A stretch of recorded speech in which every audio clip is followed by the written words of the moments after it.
Hello and welcome to the Vassals of Kingsgrave. We are back this time around to continue our ongoing reread of the Harry Potter series of books. In this, the 11th podcast, we'll be picking up and finishing our reading of the Goblet of Fire, covering chapters 31 through 37.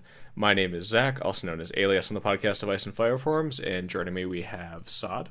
Hi, this is Saad164 on the forum. And we have Michal.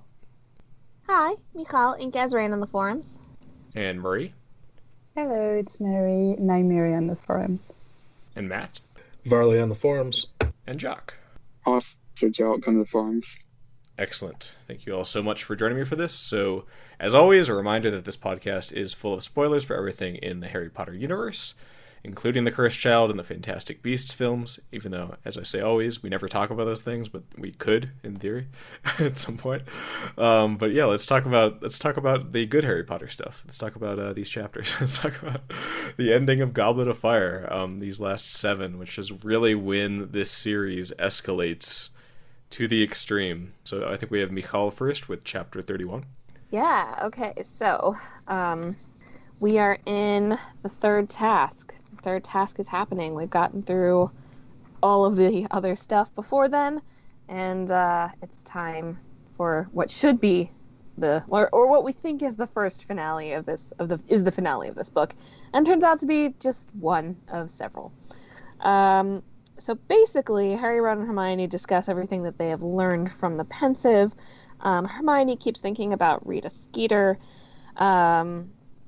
And they help Harry train for the third task in learning a lot of hexes and stuff, which will come into play not only later in this book, but also later in the series, because Harry Potter turns into a defense against the dark arts badass. Sirius is basically telling Harry to just focus on getting through the task and don't think about anything else. The morning of the third task, Rita Skeeter comes out with an article titled "Harry Potter Disturbed and Dangerous." And she has somehow spoken to the Slytherins about Harry's insanity. So Harry is not particularly bothered by this, having gone through the ringer with Rita Skeeter multiple times already. But Hermione, while thinking about how on earth Skeeter could have found out that Harry collapsed in divination at the top of the North Tower, suddenly realizes, puts the pieces together, and runs off with minutes to spare before her History of Magic exam to do a little research.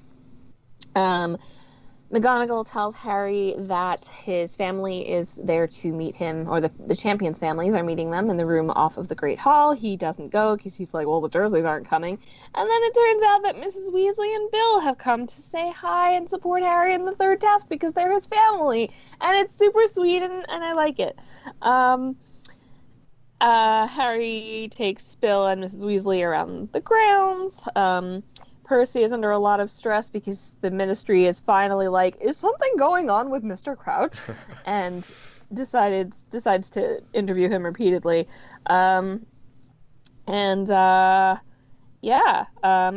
that night, Harry clears the air between Mrs. Weasley and Hermione, and thankfully Mrs. Weasley decides not to hold a grudge against Hermione for fictionally dating Harry, because that is just not a good look for her. Everyone goes down to the grounds. They go into the maze. Harry and Cedric go first. They split up, and Harry finds a surprising lack of obstacles, only really coming across a mysterious mist, which turns the world upside down.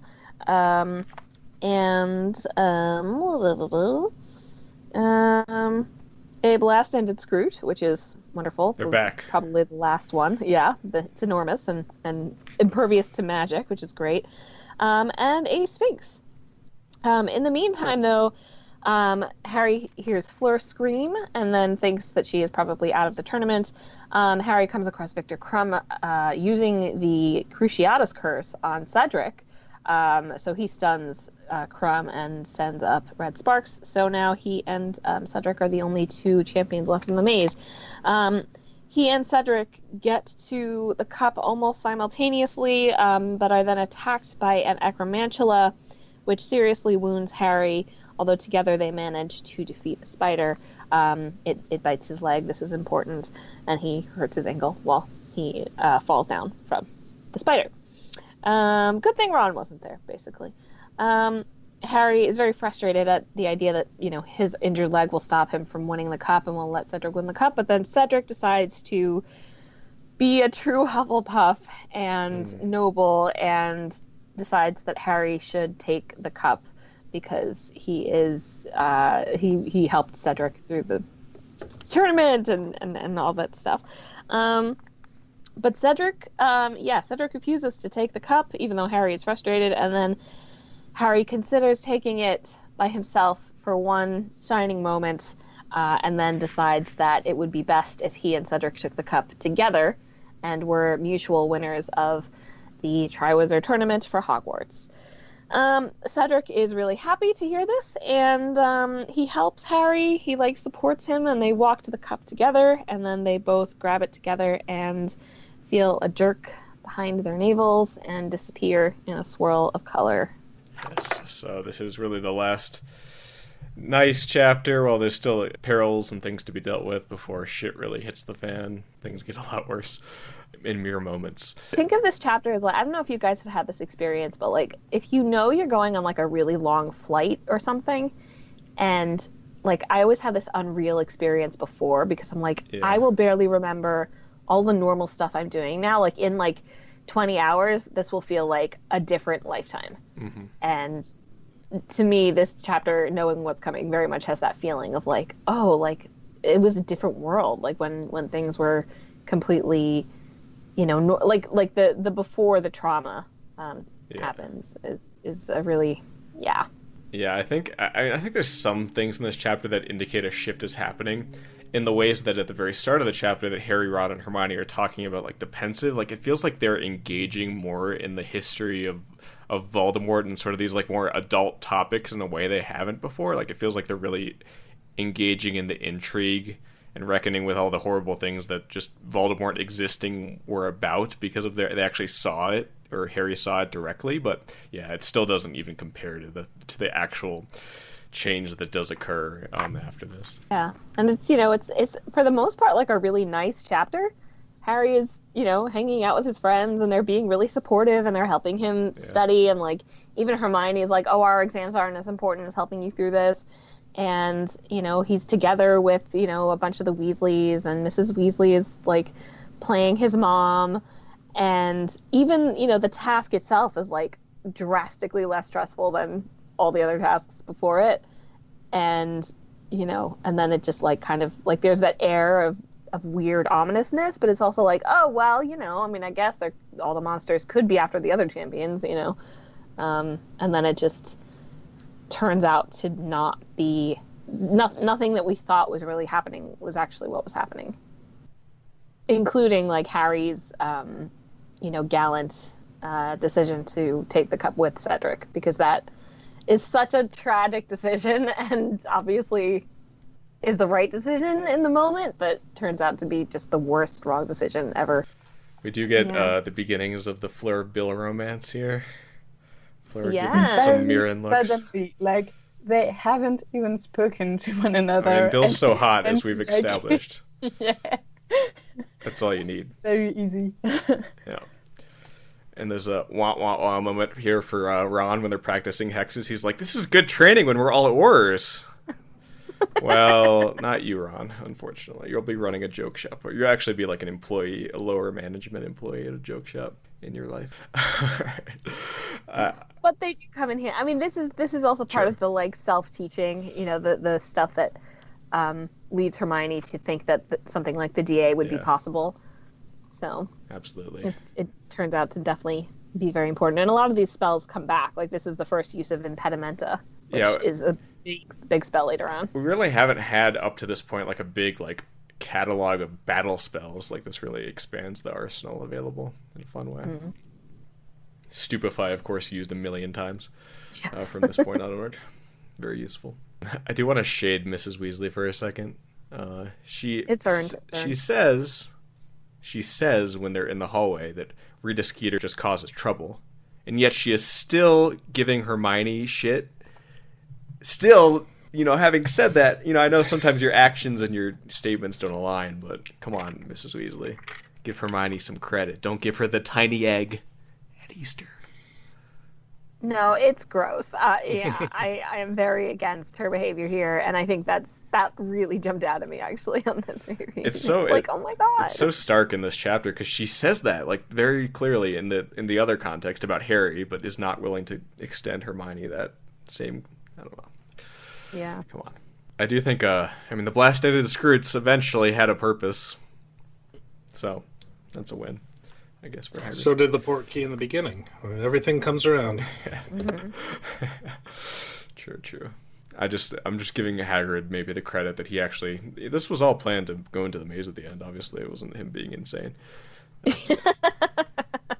He was just selectively breeding them so that the strongest would emerge as one of the last obstacles for the champion. Good job, Hagrid. I do love the inclusion of the Sphinx, and this is something that I think is missing from the film version of this. Like, I don't know, I just like a little more of the mental puzzles. And they also they in every movie they got rid of this because there's that potion rhyme in Sorcerer's Stone that also got cut. But I guess those just don't play in movies, but I like them. The Sphinx could have played in movies. Yeah, maybe. Yeah, but watching Harry fumble over words for like 3 minutes is not the best movie watching experience. Yeah. Does anyone ever figure out? I can't figure out. So the parts that Harry figures out is the at the end and the spy at the beginning. Does anyone figure out what the middle part means? I don't know if anyone remembers. Yeah, D. I have no D idea for because what? I have it in French. The middle of middle and the end of end. Oh my god. Okay. I totally didn't think of that. I'm not sure what the last thing to mend is. I guess it's the last letter of mend. Yeah, I guess. What's the full riddle in English? I'm curious. It's first think of the person who lives in disguise, who deals in secrets and tells naught but lies. Next tell me what's always the last thing to mend, the middle of middle and end of the end. And finally give me the sound often heard during the search for a hard to find word, which is so specifically British, it's just not even fair. Now scream it together and answer me this. What creature would you be unwilling to kiss? And is it still a spider? Yeah, of course. Yes. Yeah. I mean, maybe I'm just stupid, but like I never get riddles. Like I would have never figured that out. Yeah, I think there's too many things that it could be in isolation. If you're just looking at the individual clues, like you say, I would never have guessed that was the word that you would say if you were trying to think of think of a word and you couldn't say it. I would say That would be me. Spider. Which I guess if your accent is I wonder if they went through it with the Sphinx and they were like, all right, what are your options? And she was like, well, I could give you the actual one that I would give somebody who was trying to rob a tomb or something. They were like, no, high schoolers, lady. We have to think about what high schoolers. This is appropriate for this environment. Don't give them the Oedipus rhyme. Yeah, what is the Oedipus one? 4 legs in the morning, 2 legs in the afternoon, and 3 legs in the evening. Yeah, an old man, right? Yeah. Or person. All right. Anything else on third task, chapter 31, before shit hits the fan? Goodbye, normalcy. Yes, it's gone forever. Goodbye, childhood. Yeah. Childhood. This is the true childhood, Zed, which I remember is the name of the first one of these we did. That's just because we made a bunch of dick jokes. Yeah, you destroyed my life. Yeah, you're welcome. All right, chapter 32. All right, flesh, blood, and bone. Harry and Cedric land in a graveyard. They don't know if this is part of the task or something has gone wrong. Spoiler, it's the second one. They are very nervous. They have no idea what's going on. There's a distant fine house on a hill, and they realize that someone is coming, and he is pushing something very,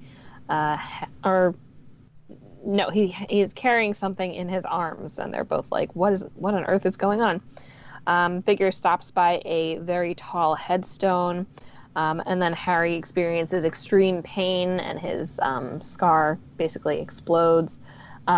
He hears a high, cold voice say, "Kill the spare," and the figure kills Cedric, and Harry has this really long moment where he's like forced to reckon with the fact that Cedric is now dead, and it's really awful and sad. He doesn't get much time to process this, though, because the man puts down the bundle and drags Harry over to the headstone and ties him to it. Harry notices that it says Tom Riddle, and he realizes that the man is Wormtail.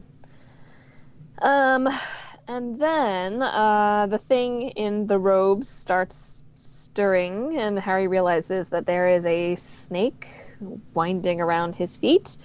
And Wormtail starts pushing a huge cauldron that is full of what seems to be water. I'm pretty sure it's not. And then,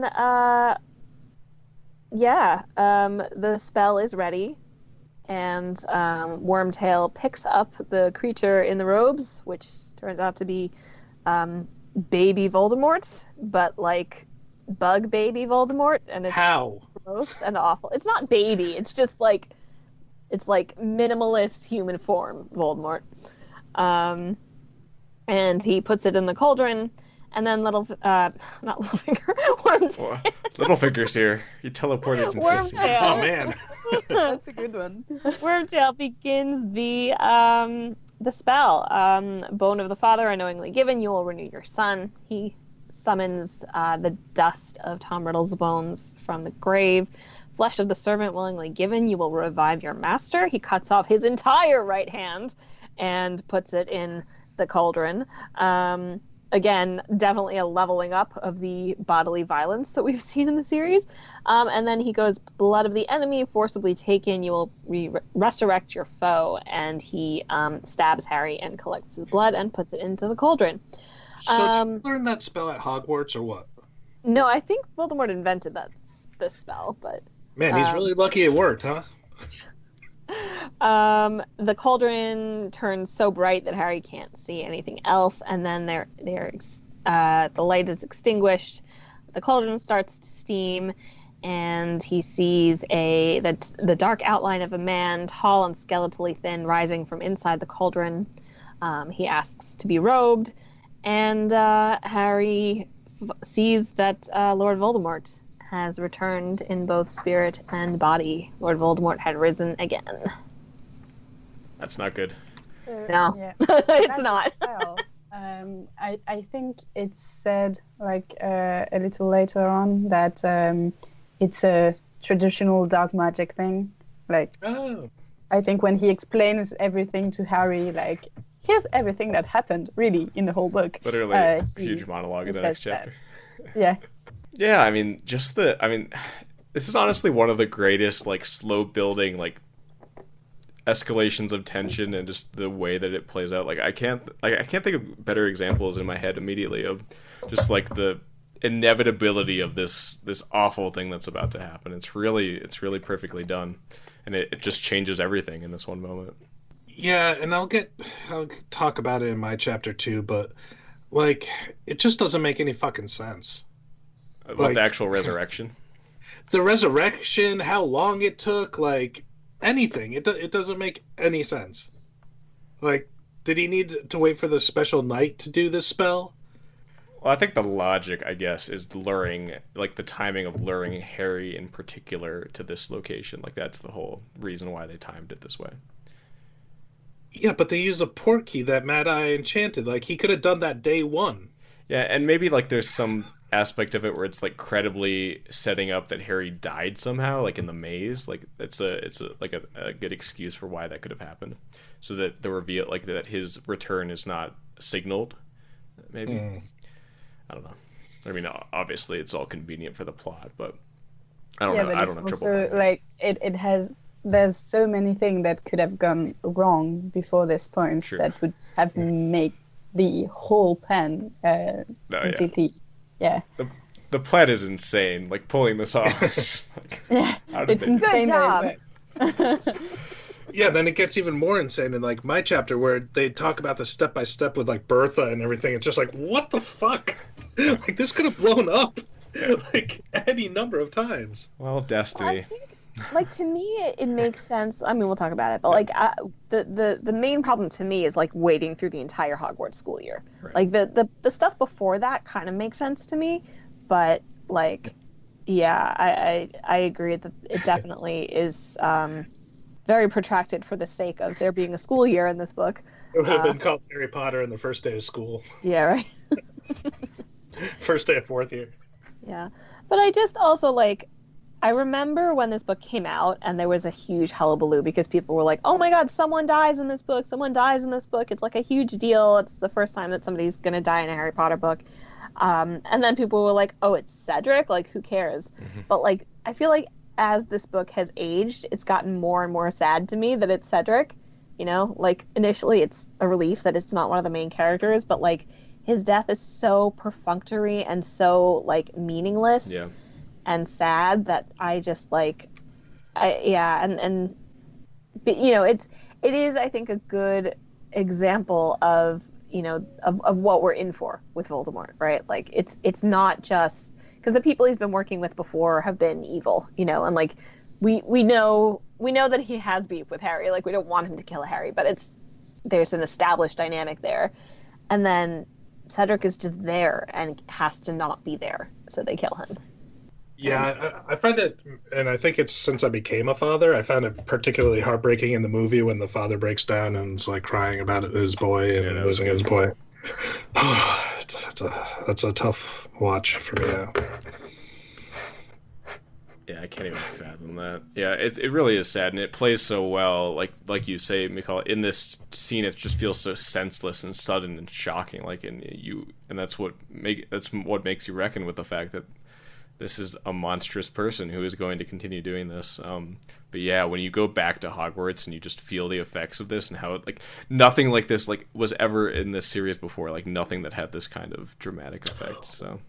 Well, because I think we always assumed that, like, as long as Harry was at Hogwarts, he was cool. Like, Dumbledore was there. Like, he'd take care of shit. That's a good point. This is like just destroying everything. That sense of that constant feeling of safety being breached, for sure. Even though Hogwarts never like totally feels safe, it never feels like an enemy like this could infiltrate it in that way. But all right, any other thoughts on Flesh, Blood, and Bone before we move on? I like how Harry says he's hoping that it drowns. Just like let this not happen. It's really good. Yeah, it's also a leveling up of Wormtail's villainy. You know, like we've, you know, obviously like. I guess intellectually we know like he killed a street full of muggles, you know. It's different seeing it, right? Yeah. It's different seeing it in someone we know, and like the brutality with which he treats Harry is really, it's a little shocking, I think, you know. Yeah, I feel like before we felt like he was like tricked or bullied into acting like into being a Death Eater, and now it looks like he has more agency. Yeah. But I do remember this just being like, oh my god, wait, this thing that wasn't supposed to happen. Like, Voldemort's not supposed to come back. What are you talking about? You know, because when you're a kid, it's like, it's not inevitable. It's just like, we're just going to continue having these close calls, and, you know. So you basically take, like, the fudge line of thinking about this? As a child, yeah. We'll get to fudge. Yeah, I remember this being so shocking. When I first read it as a kid, it was. I did not expect this to happen at all, and it did. All right, let's go to chapter 33, the first of our two monologues explaining everything that happened in this book, and Saad will be taking us through that. Okay, chapter 33, the Death Eaters. Harry watches as Voldemort examines his new body and presses the dark mark on Wormtail's upper arm. Wizards begin apparating in a circle around him, each of them hooded and masked. Voldemort welcomes his Death Eaters and notes that they seem as a group guilty of having betrayed him when he needed them. One of the men throws himself at Voldemort's feet, begging forgiveness, and Voldemort laughs and performs the Cruciatus curse on him.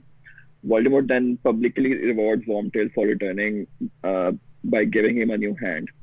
One of the Death Eaters, Harry notes, is Lucius Malfoy, Draco's father.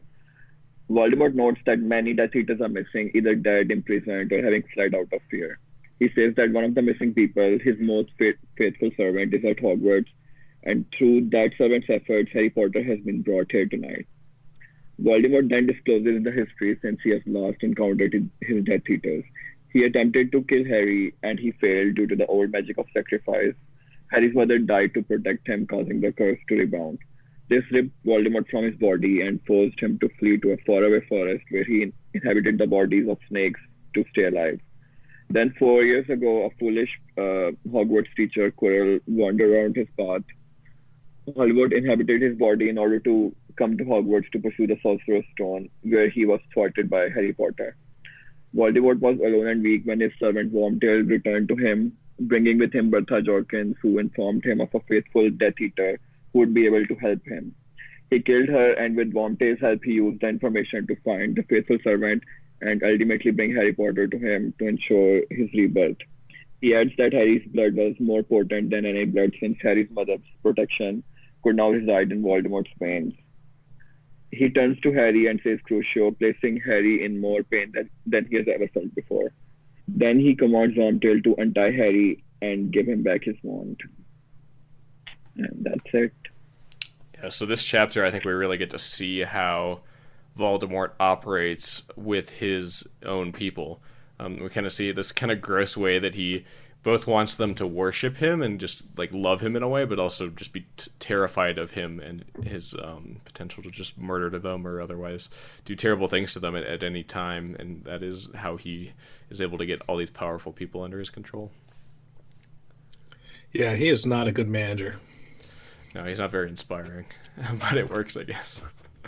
Well, that's actually something that stood out to me. Like, I mean, in normal colloquialisms, he's an abusive boss. Yeah. But like, it's amazing how I don't know. It's hard to say what Voldemort thinks, but like what he says to Harry is like, he's like, you stand on the remains of my late father. I killed, my father, and now he's proven useful. But sorry, I started too early. Look, Harry, my true family returns. And like he views these people supposedly as his family, unless that's maybe a dig at Harry, who like also doesn't have any family. And then he treats them like absolute shit. Like it's pretty, the whole speech is like a total guilt trip, punctuated by torture. And it's not something that like, I don't know, I really like it in the idea of like, it's very cult leader-ish to me, because like people do get drawn into relationships like this where like people literally just like carve them up, there are horrible cult stories out there, and they go along with it, and they, because they have some investment in it, or they believe it's right or something, or they're just crazy. See, I think it walks the line to like cartoonish villainy, kind of. I think for me, yeah, I mean, he's definitely monologuing. Like, there's no question. There's monologuing. Yeah. But don't you think the Death Eaters like deserve the shit because like they were free? They could have tried to found him, but they didn't even try. So, like, they were unfaithful to him, and they deserve his anger. Yeah, but it's like, come on, you think the guy's destroyed? Like, you move on with your life, you know. Yeah, this is one of those cases where he's basically trying to say that they had more information than they did. He makes some mentions here about like, you guys know that I have done more than anyone else to like solve death, essentially, to go beyond the shackles of death, which of course is setting up the Horcruxes. But I don't think these guys had any idea that he could return, that was even a concept that was possible. Like he didn't like, so he's kind of like, in a way, like gaslighting them in a way of like trying to make them believe that they had the ability to do something that they never believed was possible. Well, I think they did. I think they did have that option because we have Crouch as an example and the Lestranges and all that. But to me, it's a fundamental, like, it is still gaslighting in the sense that, like, the reason they didn't do that is because they had nothing to gain. These people aren't true believers. They're in it because they hate Muggles and they hate Muggleborns and they want to restore wizarding supremacy, or they just like evil, or they like hurting people. Like, there's a whole cadre of people that Voldemort attracts, not because they're like, oh, you are the true Dark Lord and blah, blah, blah, but because they have some advantage in it. And like obviously that gets messy with family ties and who believes what exactly. You always have true believers in the mix.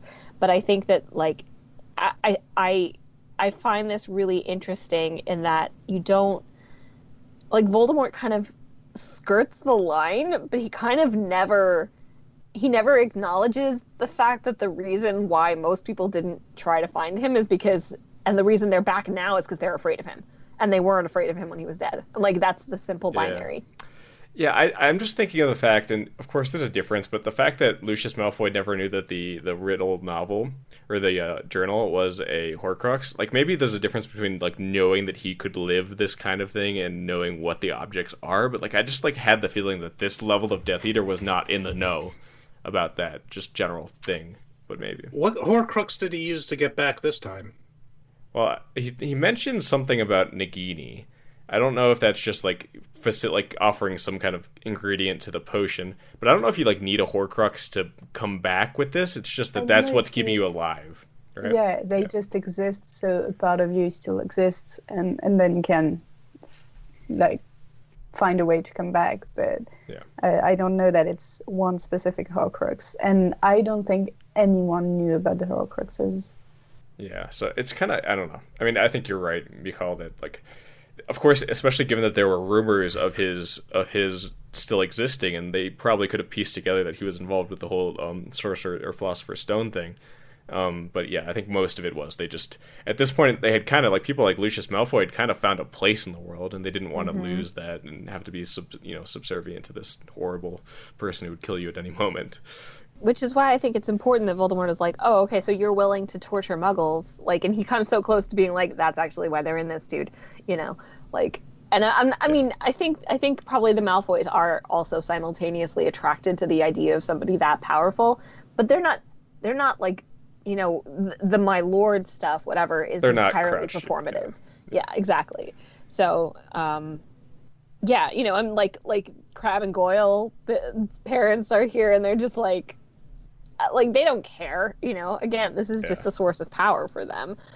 I do want to talk we were talking about it before, just like, and we do get to explore much more of Voldemort's psyche in book 6 mainly, but like that idea that, like you said, Michal, that idea of like him actually wanting a family, of course, 'cause we know where he came from, but he has this very twisted conception of what that looks like, where he wants to just be like loved in this very one-sided way, worshipped, and it's gross, but you can see where it came from very clearly, and we of course get to explore that further later. But yeah, he's a more interesting villain, I think, than someone who's just like, I want to rule the world. There's a lot of nuance to why he behaves the way he does. So, yeah. No, I think that's important because there are a lot of parallels between Voldemort and Harry, and I think this is one of them. Making your own family, like it's I guess it could be a coincidence, but I choose to think it's not a coincidence that in the prior chapter, Harry is like, I don't have any family. I don't have to go into that room. Like, I'm not going to stand there alone. And then he finds, the family that he has cultivated, just through being himself and having friends and becoming close to people, comes through for him. And you kind of get the dark mirror of that in this chapter. And I think you see it a lot in the next book, especially when he's like looking at the parallels and why he's able to like get inside Voldemort's mind and how they relate to each other, and maybe he's turning bad, like that's something you can do, like a Sith Lord or something. Mm-hmm. Dark side. It's very seductive. We get a mention of the group of 6 Death Eaters that are missing.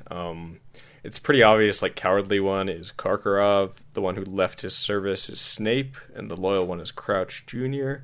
And I think that one of the dead ones is Regulus, right? But it could really be anybody, like, that died. So. I don't think. Oh, I thought it was Lestrange Man. Maybe. It could be anybody. Because he says 3 dead in my service, so I don't think Regulus died in it. Well, he doesn't. I don't think he knows that about Regulus and all that he did, but. I think as a first-time reader, we're supposed to think that the Death Eater at Hogwarts, like, people would suspect Karkaroff or Snape, right? Oh, yeah. Like, this is... Okay. Yeah, we're supposed to think it's Snape, I think. Wasn't Regulus killed by Voldemort? Yeah. Sort of. He was killed by the Inferi. Yeah, so he, like Voldemort never knew what went down there. So Right, maybe because Harry finds the note, Voldemort doesn't. yeah. Gotcha. Yeah. But then again, he probably also disappeared before, like he was involved in the creation of the Horcruxes, so I feel like that must have been earlier than, like, To be included in people. this. Yeah. Yeah. Yeah. It could be anybody really, those 3 dead ones who died before. Yeah, it's interesting though the point about Snape leaving the service. Like we see how he views Snape at this juncture, I think, right? Which will change, but Yeah. he thinks he's a traitor at this point. Right, but Which he is. I but- think was a Half-Blooded Prince. He tells Beatrice that what went down, right? Doesn't he go like to the graveyard like 2 hours after or something? And Yeah, so and we get the line later that Dumbledore asks him to like activate double agent. Like it's going into the plan is active. Yeah. Yeah, I do feel like, obviously, the craft of this chapter is mostly monologue. Like it's mostly just like there's a I think at least two and maybe even 3 like just straight speeches that we get at the end of this book. Yes. And explaining kind of what you didn't know and behind the scenes.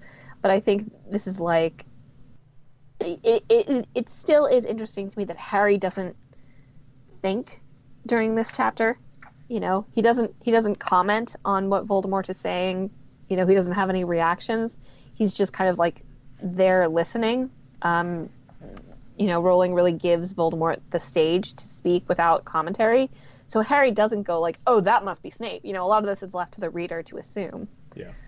And it tracks right with his mental state at this point because he is shell-shocked, as you should be in this environment. So it makes sense. That Cedric's probably been dead maybe 10 minutes. You know, it's like, yeah. Yeah. All right, so let's go ahead and get to... I did have one more thing I wanted to say, which I'm trying to remember what it was. It was really smart, guys. Oh, well, we got to hear it then. oh, sure. I just think it's really interesting that so much of the plot of this book revolves around stuff we don't see and people we don't know.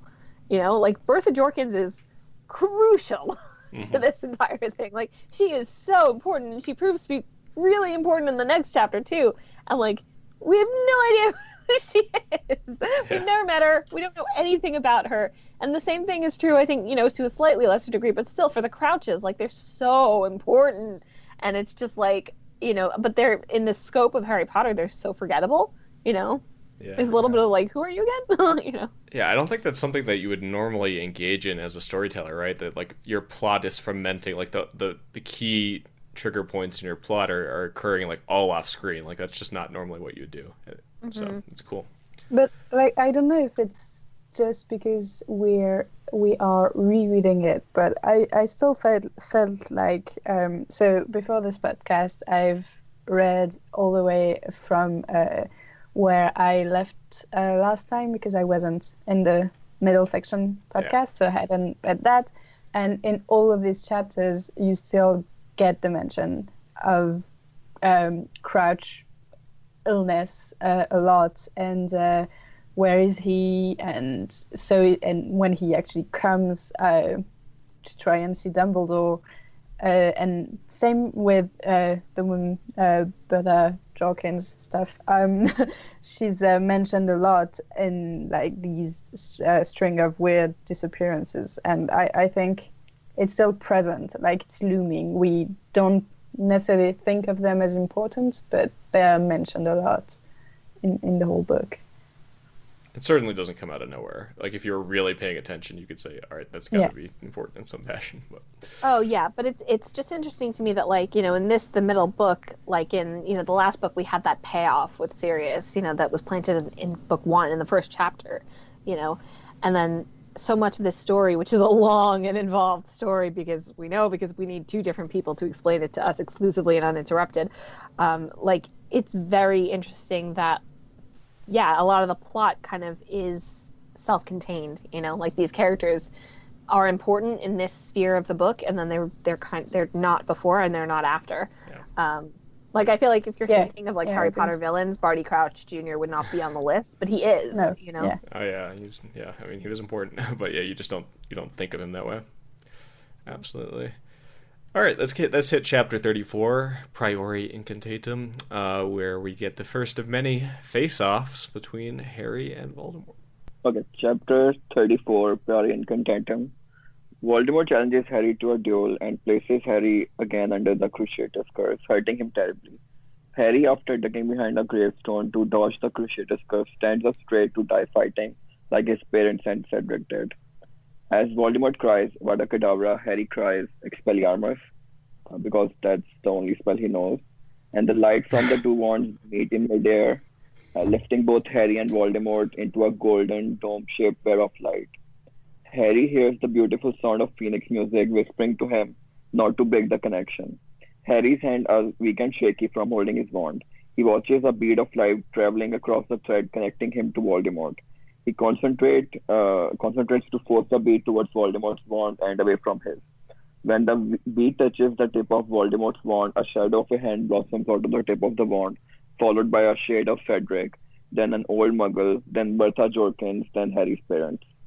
They crowd around him, each of them telling him to hold on, and finally his mother tells him quietly that once he lets go, they will linger long enough to give him time to touch the portkey and return to Hogwarts. Cedric asks Harry to take his body back to his parents, and Harry nods, pulling his wand away from the connection, causing the light dome and the phoenix sound to disappear. The shadows of the victims remain and close in upon Voldemort when Harry runs to grab Cedric. Just as Voldemort is approaching him, ready to strike, Harry summons the Triwizard Cup towards him with an Accio charm he learned from the first task. He grips Cedric's body and feels himself spinning away, and in the distance he can hear Voldemort's cry of fury. And that's it. Yes, a very short action chapter here, but of course this is what allows Harry to escape, which is good. And it's a very unique way that this fight played out. I can't even fathom how you would think of this. This is the way that the duel plays out, that you bring the Priori Incantatem thing in, and the shades of the people that Voldemort killed come and save Harry. It's cool, and it's beautiful, of course, this image of the golden dome that appears in the Phoenix song. But yeah, how did she think of this as the way this was going to go? I don't know. But again, it's the dead get no rest. They got to be around just in case a spell comes around, and they got to show up and help out. It's wizard life, you know? No. Yeah, but the Muggle came back too. Yeah, I think these are just yeah, they're just echoes. Pictures, moving pictures. Yeah, echoes of their. It's not the actual person is dredged back from the underworld or whatever. We just talked about how the Death Eaters fear Voldemort. After this showdown, don't they just go, oh, you got away again? Maybe you're not... It's funny, Voldemort never wins a single time when he fights Harry. He always loses. Still, he has a 0% record against Voldemort. Against Harry. Oh my god, I love that so much. Fine. But again, Voldemort's really scary and is about to torture you if you leave. So, You always feel like he could win. He just never does. Yeah. I thought it was surprising that he gives Harry's dad props here. This felt very outside his MO to say, die like a man like your father did. I feel like he's always, negging his opponents and shitting on them. And there's obviously, this is not, a perfectly, props here, but it was surprising to me that he phrased it that way. Well, he's not Snape. He's not as much of a just venomous asshole about it. Yeah. Well, I think also, for Voldemort, the die is the insult. Yeah, I understand, because dying is an insult. Dying is the worst thing, right? So, yeah. I still don't really get the cage of light and the beads and all that. Technically, I guess I know what they're supposed to represent, but to me it's kind of magic, Oh, yeah. Who cares? It's cool. Right? Yeah. In the first book, right, that the whole point of the two wands having the same core, that was the setup for this, right? In the first book, he finds out that the wands are from the same phoenix. Although we learn later it doesn't matter. There's still a connection regardless of the wands. No. Yeah. So, Really? In like book It 7. gets more yeah. convoluted. Yeah, there's like a whole thing, because Voldemort switches his wand because he thinks that'll fix it, and of course it doesn't. He can't kill his own Horcrux or whatever. Yeah. It's a duality in the Force. A A dyad. dyad in the Force.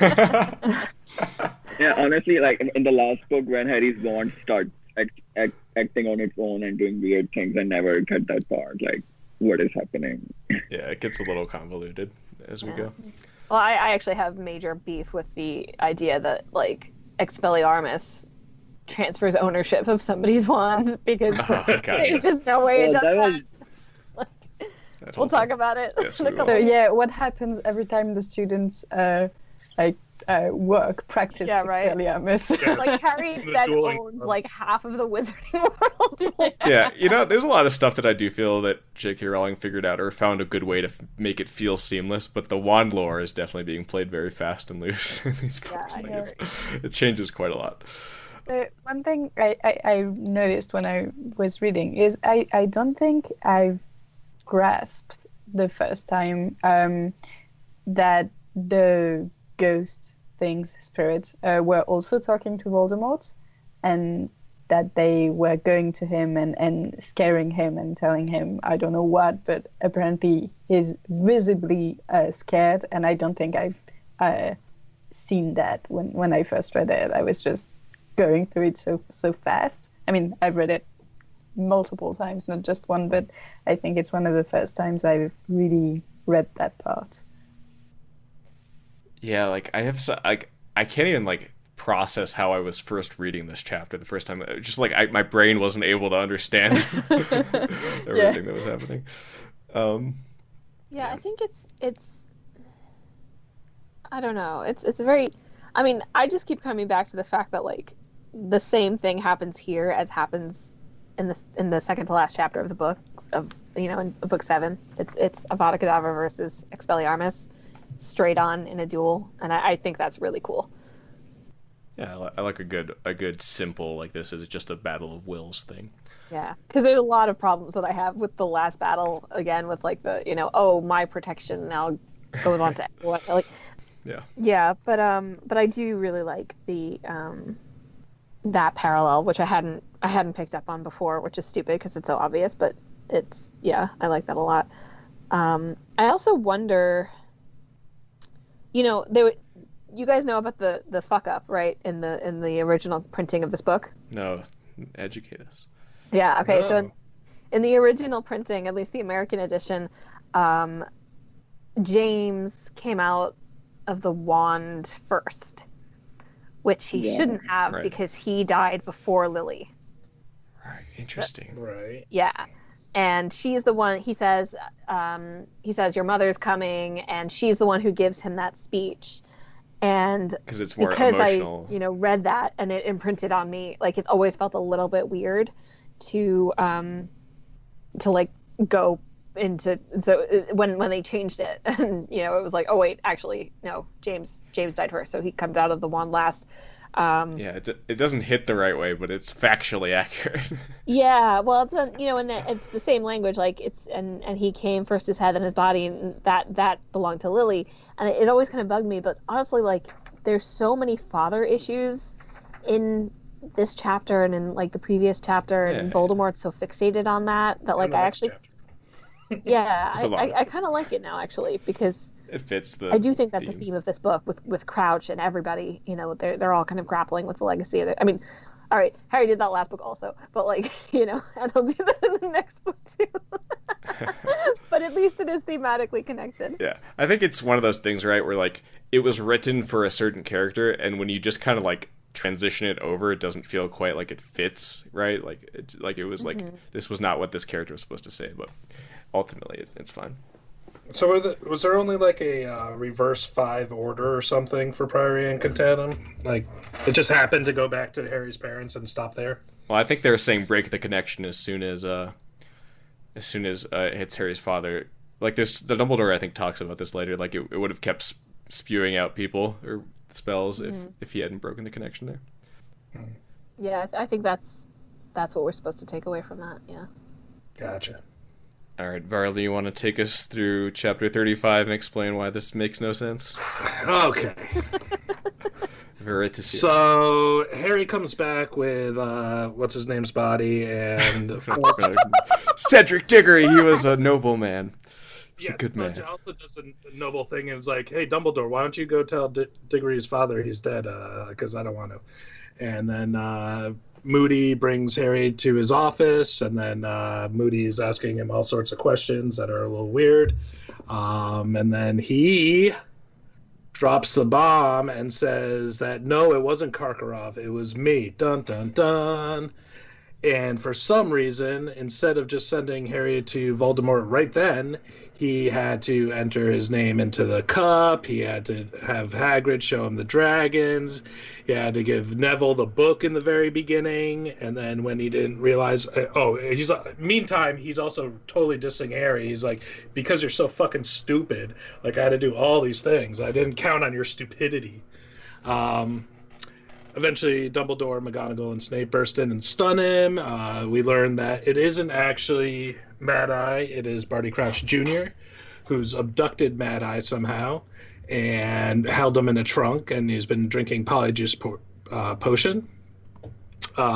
Snape comes with Winky, and... Oh, shit. Anyway, Snape comes with Winky and Veritas Serum, which is the name of the chapter. And they interrogate Barty, who gives all this fucking information about everything that could have possibly gone wrong with this entire plan, how convoluted it was, who's deceiving who and obliterating who and fucking with each other's memories, and you know. Anyway, then Barty says that he charmed the Portkey and that sent Harry to the Dark Lord. And he's going to be honored above all wizards now. His most favoritist. Anyway, so just like we were just saying, like a lot of stuff was happening behind the scenes here. And it just seems so impossible that this ever fucking worked to begin with. But I guess there wouldn't be much of a book without it. Right. Yeah, I mean, that's the ultimate concession, right? Just the suspension of disbelief, but... I don't know, like, so the element of it that didn't need to happen for it to work, right, is the birth of Jorkins bit. Like, that was what set it up, right? Like, that was just a convenient occurrence that they took advantage of, and they used that to formulate the plan. So it wasn't as though, like, that was, like, a aspect of the plan that had to go correct for it to play out. Well, I think to suspend your disbelief is, like, one thing, but to think that Barty Crouch Sr. actually had a shred of, like, empathy towards anyone, is even his dying wife, like, I think is just wacko. Like, he wouldn't have saved his son. I don't understand that. It just seems so out of character. Oh, you think that part is unbelievable that he saved? I buy it, actually. We never get into his head, and we never really get to know him at all, really. Like, we have a very superficial sense of who he is, but I think he loved his wife. Like, I buy that part, and I think he was willing to concede that this was her dying wish. Like, I bought that. I didn't have trouble believing that. But he was so hard-ass, he sent his own son to Azkaban to begin with. Like, yeah, but do you imagine maybe, like, that might have been tormented him, though, after the fact? Like, he was doing his job in the moment, but after that, he questioned it? I don't know. I think it's also, we also see him through a very limited set of events, and not through everything that must have gone through his head. And I can see him being so enraged and like, how is this happening, and how could my son do this, and then react in a way where he sends him to Azkaban, and then indeed being tormented by that, and by the fact that his wife is so terribly sad about it, and it gives more nuance to his character, I think. Yeah, I agree with that, and I think the idea of somebody who is so hardline doing something so unexpected like that is actually something I like a lot, because I think that's where a lot of character comes from, not somebody acting exclusively in one way, but like acting in wanting to act in one way and then being compelled for whatever reason to act in a different way.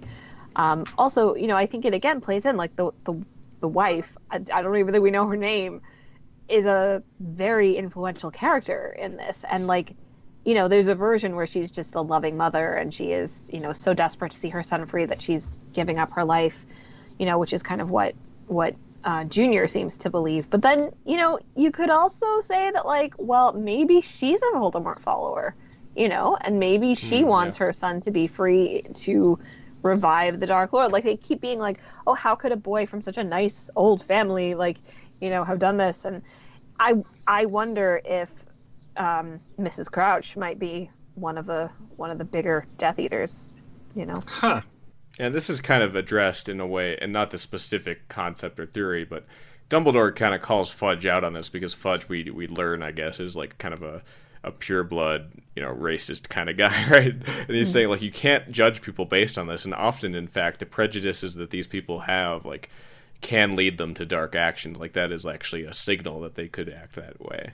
And that could be the case with Mrs. Crouch. We don't know. It's possible. Yeah. I mean, there's so much in this book about people being bad because of who they associate with, and like what that actually means, right? Like, so Harry being, what that supposed expert from St. Mungo's is like, anyone who consorts with werewolves and giants must certainly have like a desire for violence and blah blah blah. I hate that guy. But on the random healer quote guy. But on the other hand, we do get this idea that like maybe there are behaviors that can suggest, I don't know, and I think if Rowling's pointing to that, she's pointing more toward prejudiced attitudes and supremacy and believing that you're better because you are a certain way. But I don't think we can count Mrs. Crouch out of that equation at all, actually. I think that's fair to say for sure. And I think it would be thoughtless to like just assume that there's like no nuance to her decision making, for sure. I think that's a really good point.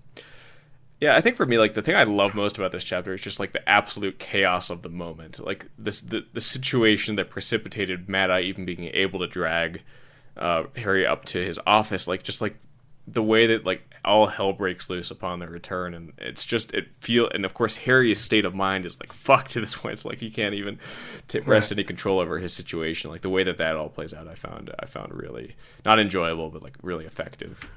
I did like kind of Dumbledore uncloaked here. Like, yeah, I love that. Harry's like, I see why like he's the only one that Voldemort feared, because he was like shimmering with anger or something like that. That kind of stuff always tickles me, like badass Dumbledore mode. Yeah, there was no twinkle in his eye this time.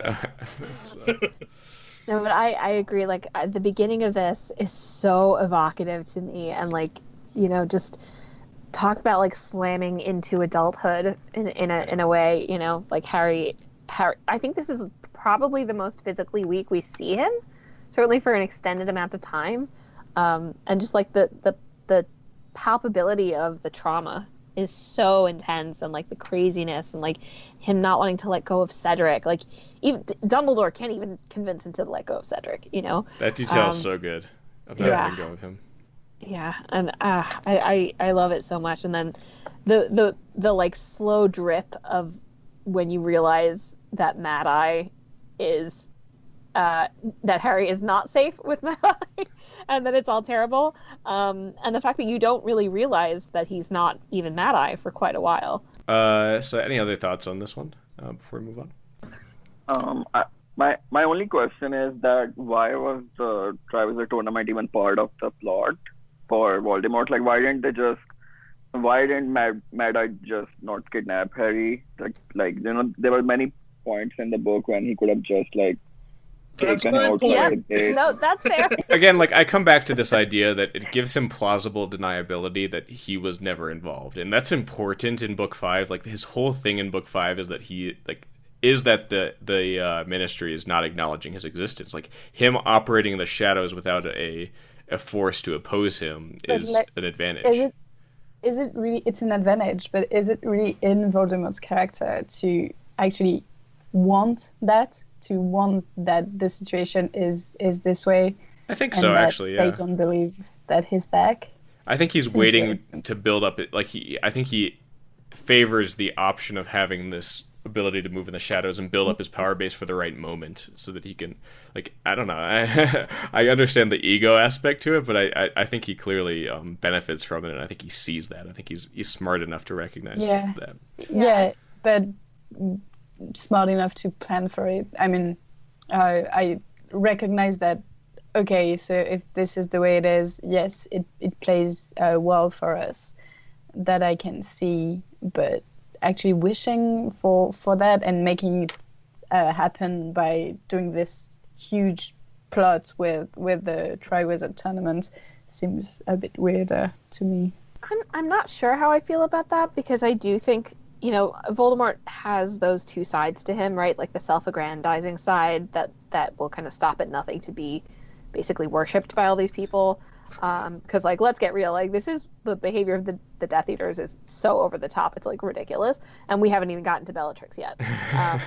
But, like, you know, I also do think that I feel like it might not have been his plan to be so down low. Like, I think he takes advantage. I don't think he expected to get away with this, you know, because we don't actually know what his plan was. Like, he was expecting Harry to be dead, you know, and like that would be obvious, right? Like, I don't think he would have kept that quiet for himself. So, you know, but I do think that he's smart enough to recognize the flexibility of basically letting the people in power do his work for him, which is what a lot of Book 5 is about. Yeah, I mean, it's a tenuous argument, right? Like, ultimately, again, it's that idea that just, like, this is the cool way for it to play out with this giant tournament and this big surprise at the end. But I don't know. Yeah. That's my best attempt at rationalizing the choice. Just one line that is so, I think, cuts to the heart of so much of Harry Potter that I love, when Moody is he's talking to Harry about how, you know, what he did with Cedric and how he manipulated Cedric, and he's like, decent people are so easy to manipulate. And that's a hard line. yeah, because, you know, it is true, and I mean, like, in an awful way, decent people being easy to manipulate is what led to Cedric's death, right? Is why Harry and Cedric both took the cup. But I think, you know, ultimately, I think that his argument is not to not, or Rowling's argument is not to not be decent, but, like, there is. Right. I like that the downside of being trusting and being open is a factor. All right, let's go ahead and hit chapter 36, The Parting of the Ways, and that is you taking us through that, Jock? Yeah. All right. The chapter starts with Dumbledore taking Harry to his office to interrogate him, with Sirius there. Sirius isn't actually keen about this, but he's unable to prevent Dumbledore. So Harry starts to recount the prior events. When he gets to the point where he got cut for the ritual, Dumbledore looks pleased, but Harry very quickly dismisses the idea that he's pleased. Harry then has difficulties explaining the Priory Incantum, so Dumbledore explains the process to him and about how they have a similar wand core. Then the thing with ghosts comes up, and the tone in the room seems to have taken a sort of darker tone on the part of Sirius. And then Dumbledore explains that they are just echoes rather than any form of real thing. Dumbledore then thanks him for his bravery, and then they take them to the hospital wing, where they are greeted by Harry's friends and the Weasleys, but they are told that they can't ask him too much, and to allow for Harry to have some sleep. After Harry sleeps for a few hours, he is woken up by McGonagall, Snape, and Fudge storming in, followed by Dumbledore. They are then told that Fudge had the bright idea to bring a Dementor to the interrogation of Barty Crouch Jr., who then immediately went on to kill Barty Crouch. But to Fudge, he doesn't seem to care. because he's certain that Bertie was delusional and that Harry is a sketchy bloke because he read an article in the newspaper, and then starts berating Dumbledore about Harry. Harry tries to explain to Fudge, but he isn't listening to it. And then Dumbledore comes up with explanations on things that they should do to deal with Voldemort, but Fudge just decides to not really give a fuck and go on to instead say that everything is Dumbledore's responsibility. Then he just kind of fucks off. Dumbledore then comes up with tasks for the various people involved, whether it's Sirius or Snape. He convinces them to all sort of play nice with each other. Molly Weasley is quite motherly to Harry afterwards, and Hermione picks up a beetle for some reason. For some reason. Weird children. Crazy. All right, so let's go ahead. There's a lot of stuff here. There's a lot of stuff that happened here to talk about. I wanted to, this is a weird one. I'm just kind of curious because this is a thing that just on like a philosophical level that Dumbledore mentions. I just want to know what people think about. So he says this, he makes this point at the beginning about numbing the pain will make it worse when you feel it. What do you think about this idea, like philosophically, like that it's better to just like rip the Band-Aid, etc.? I think that's kind of what he's getting at. I don't know if it's true, but I do think that Dumbledore feels like he's speaking from experience.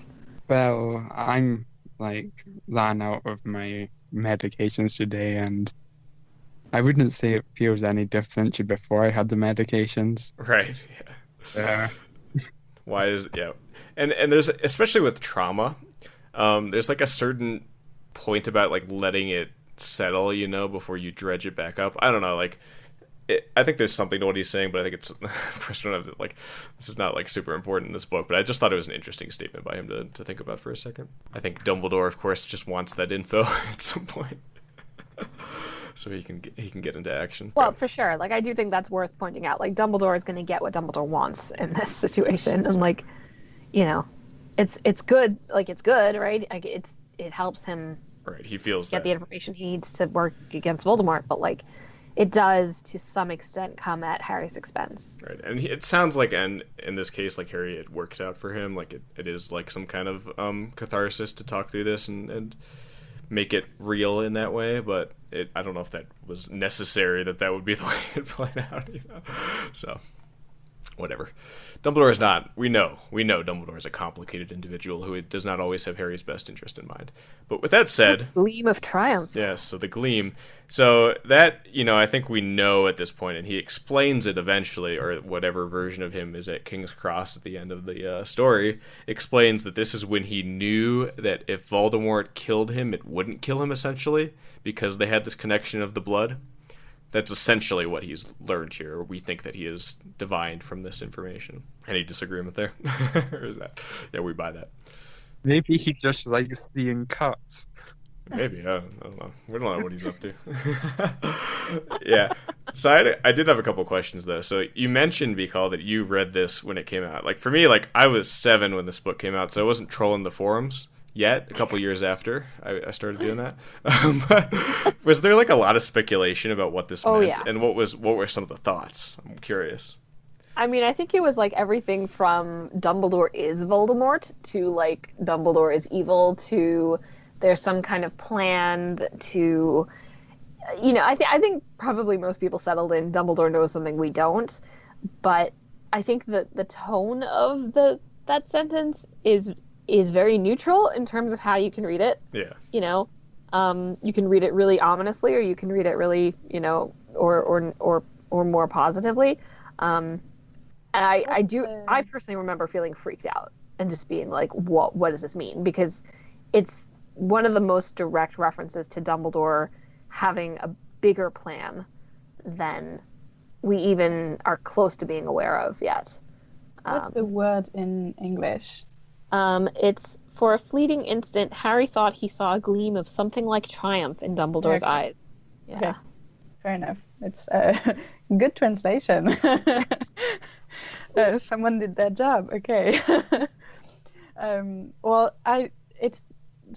was asking because it's the word triumph that is weird to me, because it's not just a good news, it feels like something he would have planned for. Right, and it's a victory. Yeah, it's not Yeah. just like, oh, this is an advantage. This is a yes, like I won the chess game in this moment right here, which is weird. and that makes me like well, it's not only the consequences of that on Dumbledore's character and the way he sees Harry. It's just it seems far-fetched to me that like Dumbledore would have hoped that in a confrontation that Voldemort would transfer something into Harry and make him a Horcrux. It feels weird that he would have planned for this. I'll say this much as far as Dumbledore's treatment of Harry and how he views him in relation to this. So what this gains Dumbledore is that when Voldemort destroys the Horcrux in Harry, Harry will not die. So, that's all he gains, in theory. So, in a way, his feeling of triumph here is just the fact that Harry lives. Now, in some way, he might have felt like he needed Harry around to actually kill Voldemort, but not really, right? He just needed somebody to kill him after the Horcruxes were gone. So, in a way, the feeling of triumph is literally just that Harry gets to live. So, in that way, I guess it's nice that he's so happy about that. Well, no, but isn't it that that Voldemort has sort of allowed Harry to neutralize the Horcrux? I thought the whole point was that when he destroys Harry, when he kills him, only the Horcrux will be destroyed, not Harry. That's what will happen.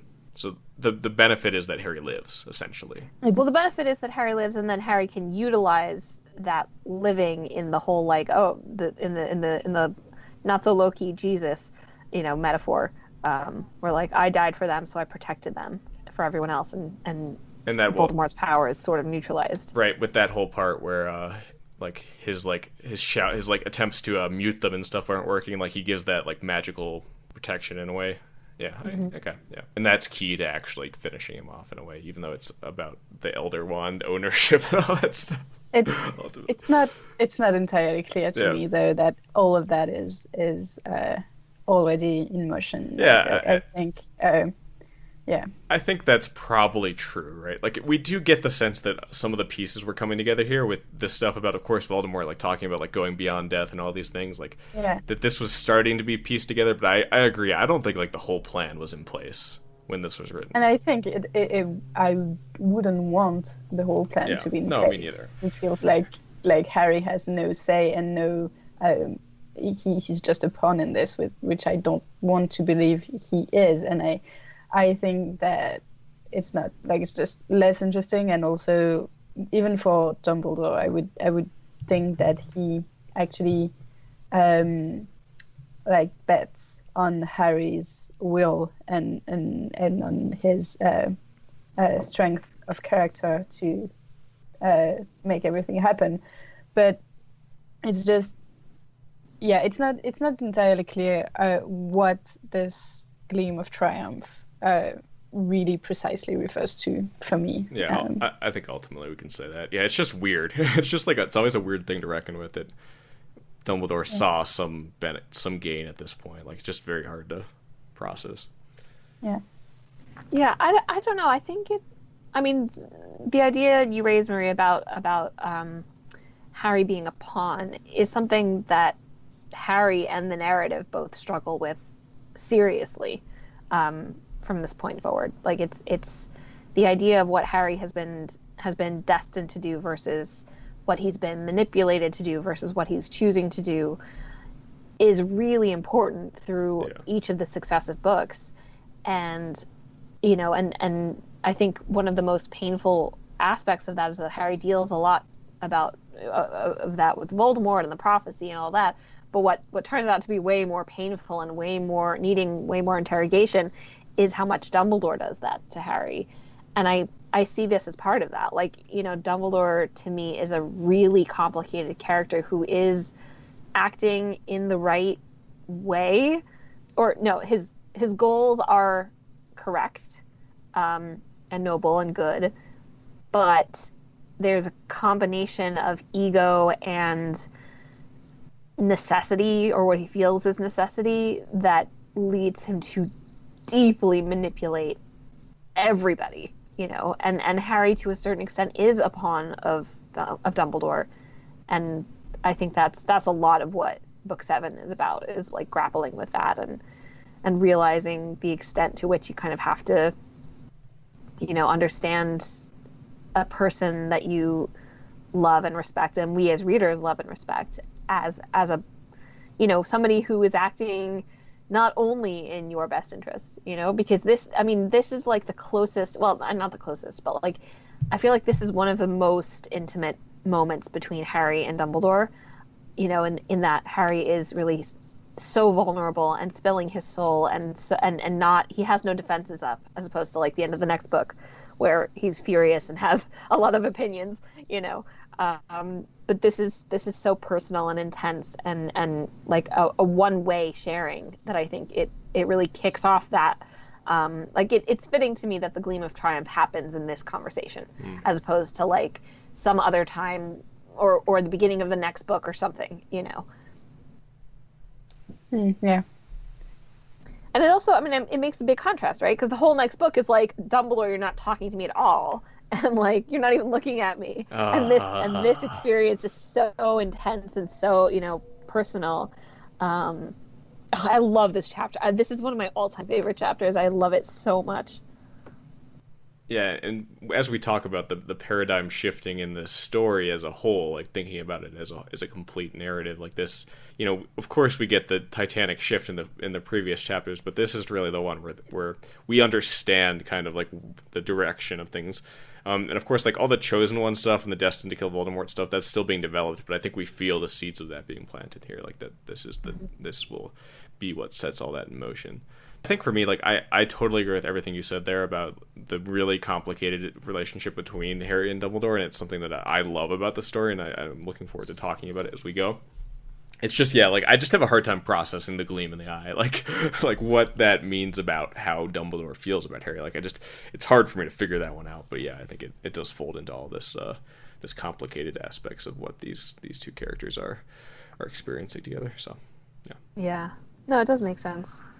What else do we got? So the other big piece of this is of course, when Fudge is confronted with all this information, he becomes the most frustrating character on Earth and totally shuts his ears to everything, which sets up the entire dynamic of the next book, where Voldemort is allowed to consolidate his power and to create a advantageous position without much interference, because this guy just doesn't want to recognize that happened, and he is afraid of what it will mean for his position. So fuck Fudge, basically. It's so, like, I was uncomfortable. Yeah, it's well, first of all, it's always uncomfortable, because it's like, you do come from Fudge being what Harry thought, which is like, not the brightest bulb in the shed, but generally well-meaning. And then he turns so mean and dark, and like the fact that he's immediately willing to assume that Harry is crazy because of that, because of the stupid article. Like it feels like such a betrayal. But what Dumbledore says, hang on. Voldemort has returned. If you accept this fact straight away and take the necessary measures, we may still be able to save the situation. And I'm just like, we were just hearing this 2 months ago. Yeah. With coronavirus. It's a little too real. Coronavirus is coming. If you accept this straight away and take the necessary... Yeah. And for me, like, there's even a larger metaphor for this, which is like climate change. It's like, yeah. No one wants to recognize the problem until it's too late. That is what often happens, and like a lot of us do this. It's not just people in power. Like if something is so scary, like Voldemort returning, that we just want to bury our head in the sand. Like a lot of us are willing to do that. Like so, it's a very real thing, and it's really well portrayed in this case. Yeah, and the way Dumbledore kind of confronts the idea of political office being secondary, whereas to Fudge it's primary. You're blinded by the love of the office you hold, and obviously that ends up crashing and burning. Dumbledore lays out here, like, if you act, like, people will remember you as a hero, but if you don't, you'll be the worst minister in history, which he's right. That's how it plays out, essentially. I also think there's, like, a low-key, like, if you listen to me. Oh yeah. Like, I am the because one a who lot gets, of that is yeah. I will make you succeed if you just do everything I say. Yeah. Absolutely. If it's not clear, I think Dumbledore is like a brilliantly written character, and oh yeah, he's really, really amazing. He is amazing for sure, and we'll get much more of that as we continue our read. Let's see. The part that surprises me always is like at the moment when Harry is hugged by Mrs. Weasley, I don't know how he doesn't just start sobbing. Like that's immediately what I would do if that happened. Like just having that like feeling of comfort after all of this, trying to hold it in, but. He's made of stronger stuff, I guess. Well, I think he's just. I find that really interesting. Yeah. That they are interrupted by Hermione. It's kind of like Harry, gets to go that far in terms of like experiencing a mother's comfort, and then there's a natural limit to it in a way. I mean, it's important, I guess, that Rita Skeeter is sort of the reason, the thing that comes in between. Rita again. Yeah, but I think also Mrs. Weasley probably feels a little bit, her feelings, and it's worth talking about the fact that she like freaks out about Sirius, understandably, I guess, and then Ron's like, "Mom, shut up, it's fine." And it's like, okay, I kind of understand why they don't get off to the best start. Yeah, but I just I love that.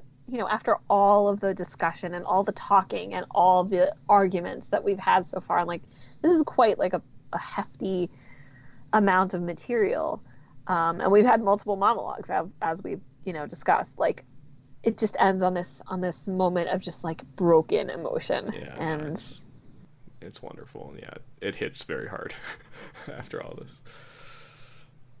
All right, shall we finish this book with? I will say this is like one of my favorite Snape moments ever, and like there are not a lot of them. So when you know what I must ask you to do, that'll. Yep. Yeah.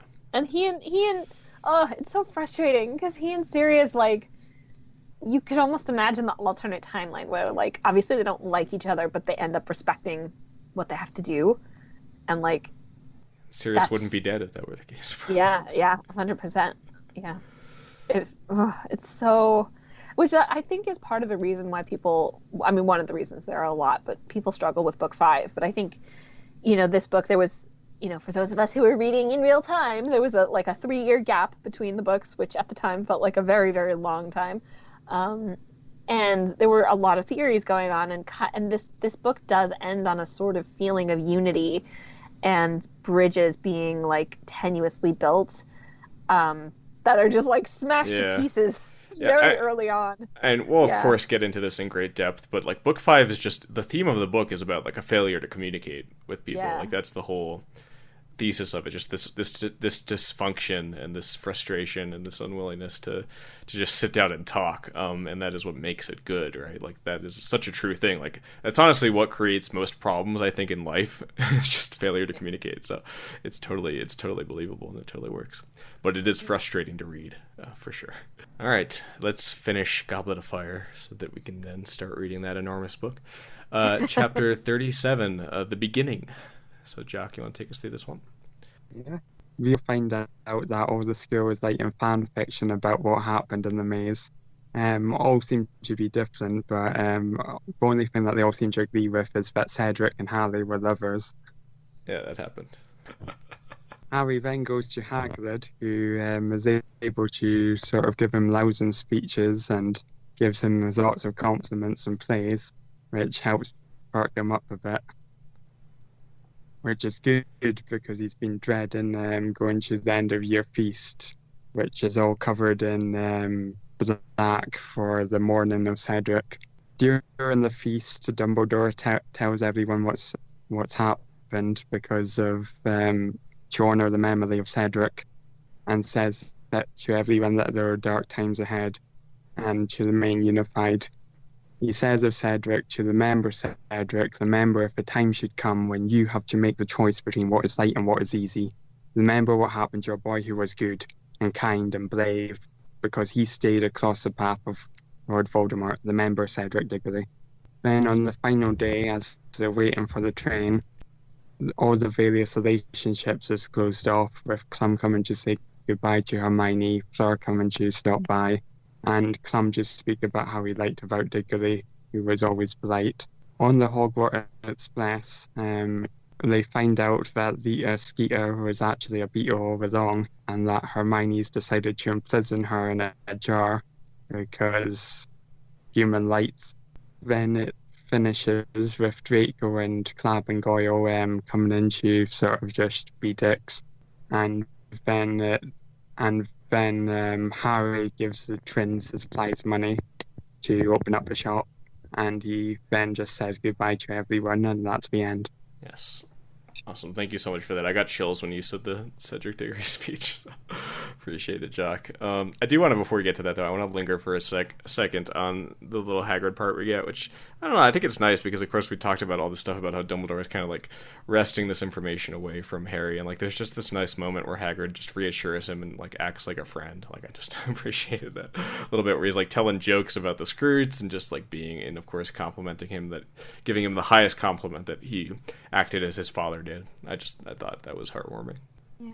Hagrid has two really great points, I think, in this, which is, one of them is when he asks Harry if he's okay, and Harry's like, oh yeah, and he's like, no, you're not, but you will be, which I think is just really astute, and something that you need to hear every so often. And then he says, hang on, knew he was going to come back, knew he was out there. Knew it had to happen. Well, now it has. We'll just have to get on with it. We'll fight. Might be able to stop him before he gets a good hold. That's Dumbledore's plan anyway. I can't find it. Like, I'm literally tearing up a little bit. But it's like where he says, what's coming will come. And we'll just have to meet it. Yeah. And I find that, like, especially, these days, just really affecting. And, as I guess I was probably like 13 or 14 when I read this book for the first time, and like that idea of accepting that scary things are going to happen, is a really, I think, mature idea to end this book on. And it's an important point. It kind of tracks with, of course, that famous the Gandalf statement, about you don't get to choose the times you live in, but you choose how you choose how you act in that. So that is it is powerful for sure. Although, so I'll say this about the thing Dumbledore says here.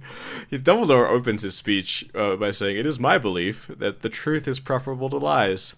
I don't really believe you, buddy. That's true. Yeah. Sure about that? Yeah, but then he gives, of course, his rousing "Remember Cedric Diggory" speech, and we hope, of course, like you say, Michal, this will be a moment where we are galvanized as everyone together. We'll take on this threat with that focus, but that, of course, falls apart immediately. Yeah. And we see the beginnings of that when he toasts to Harry, and of course there are many, Slytherins who are not willing to, and it's just the fact that this dysfunction and this, lack of ability to come together is very much like, no matter the situation, that's just not going to happen. Mm-hmm. Can I just read a little bit of what Dumbledore says, because I just find it so beautiful. Every guest in this hall, said Dumbledore, and his eyes lingered upon the Durmstrang students, will be welcomed back here at any time, should they wish to come. I say to you all once again, in the light of Lord Voldemort's return, we are only as strong as we are united, as weak as we are divided. Lord Voldemort's gift for spreading discord and enmity is very great. We can fight it only by showing an equally strong bond of friendship and trust. Differences of habit and language are nothing at all if our aims are identical and our hearts are open. And I just, I still take, honestly, a lot of strength from that, and a lot of really sad stuff and scary stuff happens at the end of this book, and just to have that, I think, one of the last kind of unambiguous moments of pure strength and wisdom from Dumbledore, because the next book is so much about Harry's anger and obviously what Dumbledore has been keeping from Harry and the tragic consequences that has. So just to kind of, as the last kind of grace note, I guess, for that version of the character to be something so powerful and true, Yeah. And also his, like, sticking it to the educational establishment. Because I feel like we've probably all been in classes like that, right? Like, oh, they don't want me to tell you this, but, you know. Yeah, absolutely. The powers that be. Yeah. Trying to control the flow of information. I think that's a good point, right? Like, this is the last, on a fresh read where you don't have all the context, this is really the last moment where you have, like, this totally uncomplicated view of Dumbledore as just this entirely good person who is guiding the way. All right, so we get the bit at the end on the Hogwarts Express. Hermione reveals that she's been keeping a human cat in a bottle for a long time, several days, maybe. So she found Rita Skeeter, doing that thing again. Rita Skeeter. And she explains how she discovered how she was eavesdropping. And she'll later use this blackmail to her advantage. But yeah, that's the resolution of that plot. That was Hermione's plot this time. I know it's terrible, but I find it really satisfying. Oh yeah, it's great. She deserved it. It is. In some way. Especially now, like this person who's been doing fake news all over. Right. Yeah. So I love the moment when he gives Fred and George the money. I think, he's kind of just like tossing the money away because he doesn't want it, but I just think it's a great moment between these characters and them getting to pursue their dream of the joke shop, and he's the primary investor. I love the simplicity of it. You need it, I don't. You want it, I don't. So just take it. It's just that easy. And they're like the only Weasleys that are just okay to do that. The other ones are like pride or whatever other motivation of not wanting to take a handout, like they just don't want. But in this case, like it's very clear, like I'm making an investment in you, and they treat it that way. Yeah, and it's still like it's still generous. It's still it speaks highly of Harry, but it's also like just simple. Just I don't want it, and I don't need. Oh yeah. And you do. It is both. I like that. Absolutely. So, when Hermione kisses Harry on the cheek, was this fuel for the shipping fire? Was this like a big shipping point? Yes, it was. Definitely is. I thought so. Are you a Harry Hermione shipper, Michal? No. God, no. No? Is anyone here? I don't know. Maybe. I don't. I'd be curious to get that perspective. I have friends who are. Okay. I don't remember if I was, but now that I know it's not how it ends, I'm not sure there's a point in being in shipping Harry and Hermione, because I want some resolution on my ship. Just doesn't happen. Right? Yeah, I know this one doesn't happen. So. It's hard to keep speculating on a ship that didn't happen, but some people do that still. It's still like some people do take their OTP to the grave. Absolutely.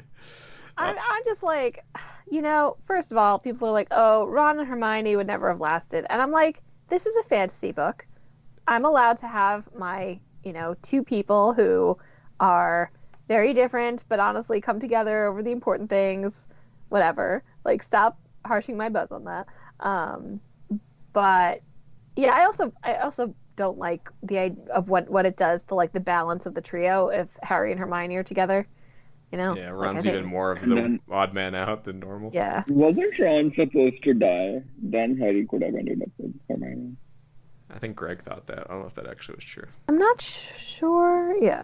I don't know. I think I also No, actually, I'm gonna rethink that answer. I'm definitely not a Harry and Hermione shipper, just because it takes away so much from their friendship, and that's a shame to me. Yeah, I really like the way they interact, and I think that introduction of that element would lose some of that. And like the kiss on the cheek is like it can mean so much more as a friendly sign of affection and closeness, and it's still a big thing. It doesn't have to be anything romantic to be powerful. Yeah, without the shipping goggles on, it's pretty easy to see this is not anything. Yeah. Yeah, I just love, and also like, I guess you're like, well, Harry has a sister figure in either Ginny or Hermione, right? And it just, I guess, depends on which one you prefer. But with the advent of Ginny 2.0 in the next book, I'm I'm very much team Harry and Ginny. Yeah, I like them a lot. I was like, I love book 6, and like that's the main reason. Like I just love that relationship. I don't know why, but yeah, I do. We'll get to that. All right, let's go ahead and wrap it up. Any other final thoughts on Goblet of Fire before we call it? I'm proud of us, guys. This was the one I thought was going to trip us up. Well, now I'm concerned about the next one, but we'll see what we can do. Oh, I love book 5 so much. Yeah, I love all the last few I'm books, there. so Yeah. yeah, I'm totally in to keep going. But yeah, it's gonna be a long one, and I have to figure out like we got to figure out the best way to go about that. Yeah. I had that conversation with a friend today because I was rereading the book, and I was like, it's funny how every time I read them, the first 5 minutes I'm like, well, this is a kid's book, and I'm no longer 12 or 14, so it feels a bit different. And then I get into it, and it's back as it was, and I'm like, oh my god, this is so good, and I cry when Cedric dies, and I'm just so into it, even though I can see that the writing is just different and easier and simpler than other things that I read, but it's just so good every time, and I love getting that feeling back. Yes, absolutely. Yeah, there is something intensely comforting about this whole thing. Yeah. Totally agree. Good points. All right, so we'll go ahead and wrap it then with Goblet of Fire, and we will continue with Order of the Phoenix. Just gotta figure out how to do that in the best way. But until then, thank you all very much for joining me for this read through of Goblet of Fire. It has been a blast, absolutely, and it's been a fun way to talk about these books for sure, and it has helped me to process them in a way that it wasn't necessarily before. So thank you all for that, and thank you anyone who is listening to this. If you want to check out more VOK, you can do so on the Podcast of Ice and Fire forums. Easy to find if you want to chat with us. Otherwise, you can check us out on blockpodcast.com. You can check us out on Facebook, on Twitter, on Instagram, and if you want, you can check us out on YouTube as well, or leave us a review on iTunes. But with that said, we'll go ahead and wrap it up here. Thank you all again very much, and we'll be back again very soon. Bye-bye. Bye. Bye-bye.